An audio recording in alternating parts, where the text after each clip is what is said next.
Now, think about a dice. Okay, if I have a dice or like a little die in my hand, how many sides does a die have? 6. So what would the probability be of me rolling a 3? 1 in a million. 1 out of 6. 1 out of 6, right? There's only one side that has a 3 on a normal die, and there's 6 total sides. So if I said, what's the probability of me rolling an odd number on a die? 3. A half. 3. 3 out of 6, or a half, or 50%, if we want to say a percent. Okay. Why? Because there's 3 odd numbers out of 6. So that's why when Lexi said 3 out of 6, I said yes. When Sammy said 1/2, I said yes. When they said 50%, I said yes. They're all the same number, just represented differently. So today we are talking about probability. It's so probable. Okay, don't forget I am recording our lesson. Here are some examples of where probability is used. What is the chance of rain on Saturday? Wow, we had like a 100% chance of all kinds of crazy snow last week, right? Okay, like it's gonna happen. 100%, it's happening. Okay, well, what's the chance of rain on Saturday? Maybe like 8% at this point. I don't think it's supposed to rain on Saturday, so it's gonna be really low. Okay, what is the probability that I will roll the number needed to land on the winning space if you're playing a game? Okay. If you're gambling, it's 1 in a million. Yeah. Not always, but can be. Depends on what you're doing. But we're not going to talk about gambling. Not in a 4th grade classroom.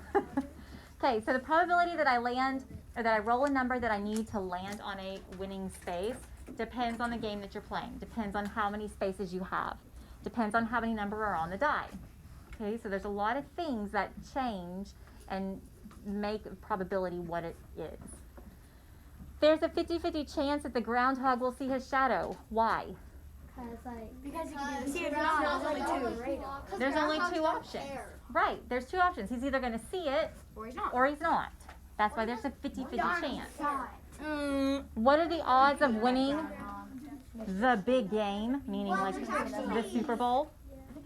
Okay, there's ways. There are ways to measure, yes, on that one, the odds of winning the big game depends on what team you're on. There's 50-50 chance, again, because you're either going to win or you're going to lose. There's only 2 options, okay? Probability is a measure of how likely it is that an event or maybe even a combination of events will occur, okay? Just a friendly reminder, please make sure your masks stay on your faces, covering your noses and your mouths. Thank you. Okay, so if I'm talking about fractions, it doesn't always have to be fractions. We just heard several examples of where we took a fraction, 3/6, reduced it to 1/2, changed it to a percent. Okay, you can flip-flop around all of that, but what about decimals? Do you think you can use decimals too? Yeah, because 50% is the same as 0.50 or 50 hundredths. Okay, which is also the same as 5/10 if you look at it all the different ways. So if I'm looking at this number line, I have 0 on the left. What else is on the left? 1. What's it say? Impossible. Impossible. What does that mean? Not There's a 0% chance. It's not happening. Cannot happen. Okay? Then you see fractions that are less than 1/2. It's unlikely that it's going to happen.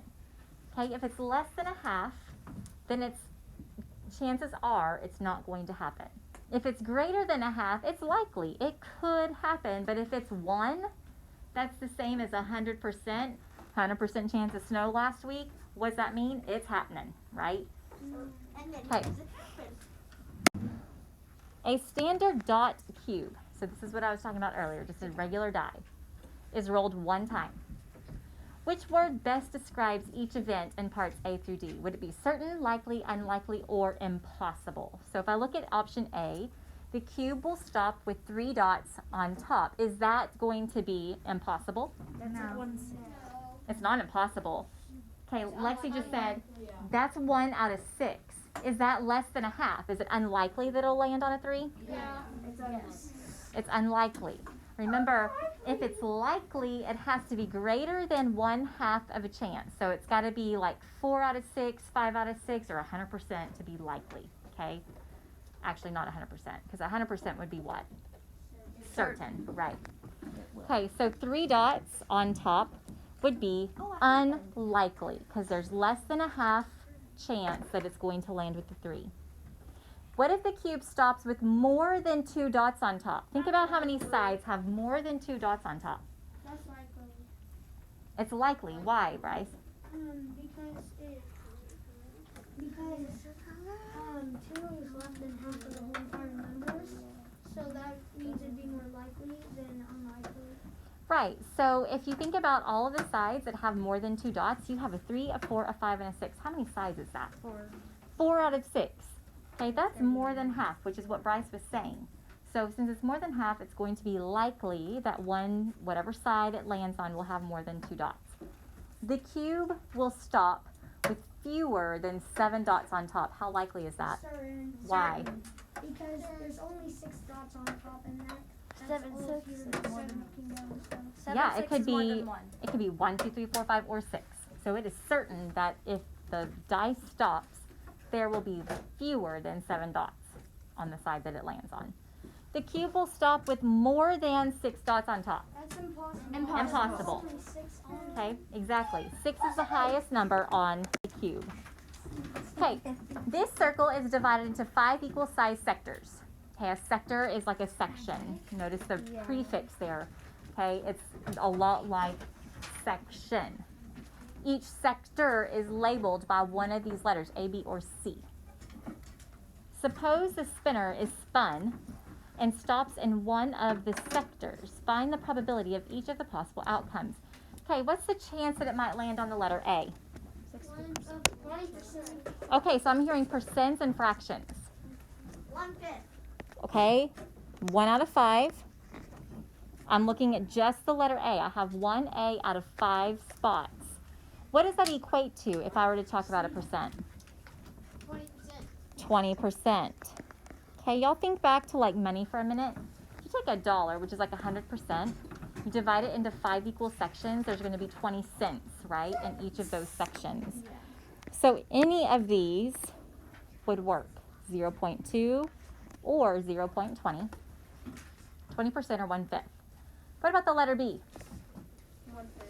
It's all the same, right? Why? There's the same amount. Yeah, it's the same amount. There's only 1 B out of 5 total spots, and there's only 1 A out of 5 total spots. But what about the letter C? 3/5, which is the same as what? 60%. Yeah, 60%, which is the same as 0.6. Very good. Which means it's like. C is a very Okay, here's one about marbles. Okay, one thing you're going to find with probability, they use a lot of coins. A lot of your problems have dice, and a lot of problems have marbles. It's like, of all the years I've taught probability, those are the 3 main things that you see a lot of. A bag contains 5 red marbles, 3 blue marbles, and 2 yellow marbles. Suppose we pick 1 marble from the bag without looking. What would the probability be that the marble is blue? What do you think I would need to do? Make a pie chart. First, I need to know how many blue marbles there are, right? So there's 10. There's 3 out of 10. How are y'all getting 10? What did you do? I add them on and then 3 is 8. well, There's a 30% chance. 3 plus 2 equals 8 plus 2 equals 10. Okay, so first of all, y'all are getting 10 because you added up all of the different marbles, right? There's 5 red, 3 blue, 2 yellow. All together, that gives me my denominator, the total number, which is 10.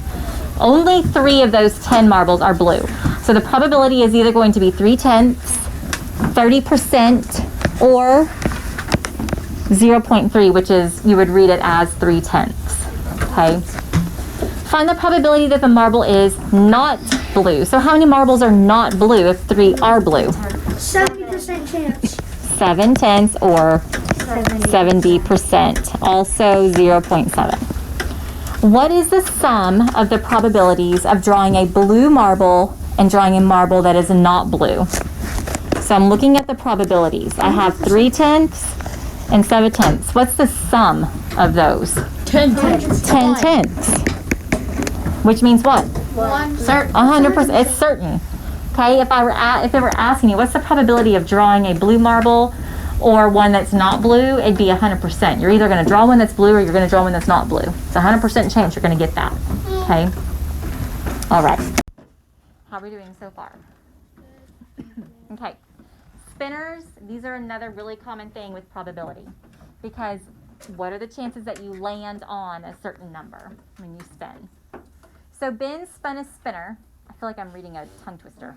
Ben spun a spinner 60 times and recorded the outcomes shown in the table. Refer to the table to answer the question that follows. So, first question. Which of the spinners most likely represents the spinner that Ben used? So, looking at his results in the chart, I have sector numbers 1, 2, and 3. Which one can I automatically eliminate? D. 3. The A. A. Why? Because it has a 4 on it. Okay, the sector numbers in my chart are only 1, 2, and 3. Okay, now, he landed on the number 1 29 times. That's the most. So that means the 1 is probably going to be what? Bigger. Okay? And then look at number 2. So let's look at this for a minute. In B, is number 1 bigger? No. So I can probably go ahead and mark that one out. So it's either going to be C or D. But let's look at sector 2. It had 20 times that it was landed on versus the number 3, which only was landed on 11 times. So looking at the 2, C or D, which one do you think matches? D. Very good. Do we know why? Because 2 is bigger than 3. Yes. Yes, very good.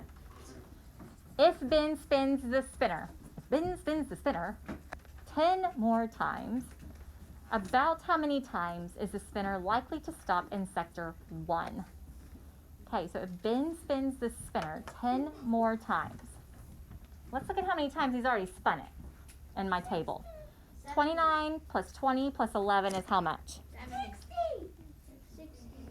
60. So he spun it 60 times. Out of the 60 times, he landed on the number 1 29 of those times, right? That's almost what? It's almost half. So if he spins the spinner 10 more times, I'm now going up to 70. About how many times is the spinner likely to stop in sector 1? What would we say? Maybe about 5? Is 5 pretty realistic? Yeah, he almost landed on the number 1 half the times of the total times he spun. He landed on the number 1 29 times out of 60 total spins. So if he spins it 10 more times, we could guess, a good guess is that he would land on it about 5 times. Maybe 4, if we were to go with the 1 less than half, okay? Yes?